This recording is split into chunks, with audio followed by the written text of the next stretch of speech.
More now on this terrible situation in Wellington where 70 million litres of raw sewage is pouring into the ocean every day. Joining me now is the boss of Wellington Water, Pat Dougherty. Pat, good morning. Morning, Ryan. Thanks for being with me.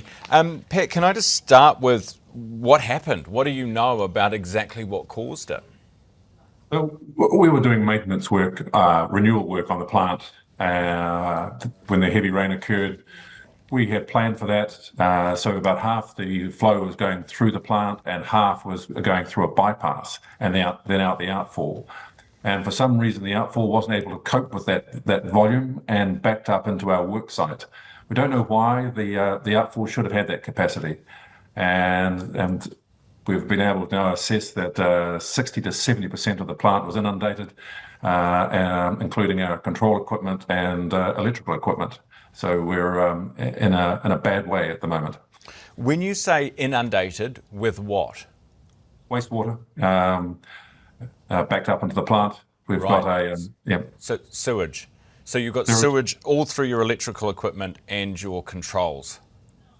mixed with a lot of rainwater at the time, but yes, it's a badly flooded site. Right, and is this the main control? Is there a backup control area or backup electrical system?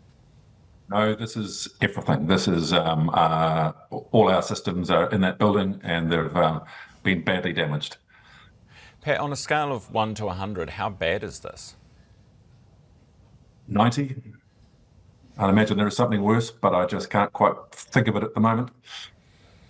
You said that you had split, so you were doing scheduled maintenance work, you were doing work on the site, and half of the sewage was being redirected, the other half was being taken by the plant. Is it the half that was being redirected that's caused the problem? It's the combination of the treated and the bypass combining at the start of the outfall and backing up. We don't know what's wrong. We'll have to get a TV camera down that line to try and find out what's wrong. Hopefully it's something near the land end, because that outfall is 1.8 kilometres long. But there's something wrong in there that we need to find very quickly. Is it a blockage, Pat? I'm assuming something has blocked that pipe. Yeah, that's what I'm suspecting. Partially blocked it. Yeah. What could it be? What do you suspect? I don't know. I have some suspicions, but I don't really want to talk about those in front of all of New Zealand. But we will want to get to it and find it first. Is it like, toilet paper and wipes and stuff like that? Is that what you mean? No. I'm wondering whether we might have some pipe damage, for example. It won't be wet wipes. That type of thing couldn't have caused a blockage as bad as this. And what's more, they would be unlikely to get past our treatment system into the outfall pipe at any rate. So I don't really want to be guessing at the moment, but we'll be going looking, that's for sure. Right, okay. And when you talk about you're not entirely sure what caused the blockage in the pipe, is it not normal practice to have monitoring equipment in there in case something like this happens, so you would be able to identify it? No, we do an inspection of the outfall itself, where it comes out and discharges into Cook Strait. And that's done annually. We put divers down. That hasn't shown any problems. That's typically the area that you're most vulnerable to something blocking your diffuser. But it's very hard to get into a pipe that's carrying high volumes of wastewater every day and is your only pipe. So I don't think we have any regular inspections of that pipe. Is that a problem?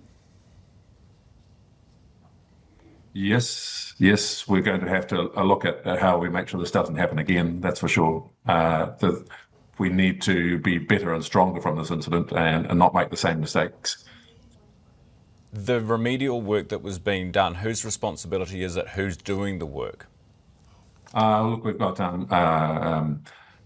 contractors installing doing the remedial work. We've got contractors that run the plant. Our staff are overviewing that work as well. So there's a lot of different moving parts there. It's an old plant, and we've been doing quite a bit of work to start renewing it. A lot of it's at critical point. So there's a lot of work, which makes it a challenge, doing a lot of renewal work on a plant that you've got to keep going. It's like trying to fly a plane and rebuild it at the same time. Is this a breach of resource consent? That'll be for the regional council to decide. Is it outside what you're allowed to do? Oh yes, yes. What about the people who this morning are flushing their toilets? Is all of what they are flushing now going straight to the ocean? I'm afraid so, yes. The whole of Wellington? Most of Wellington. Some goes to another plant, but the majority of Wellington, yes. Pat, what time were you first told that there was a problem at the plant? About 7 in the morning. 7 a.m.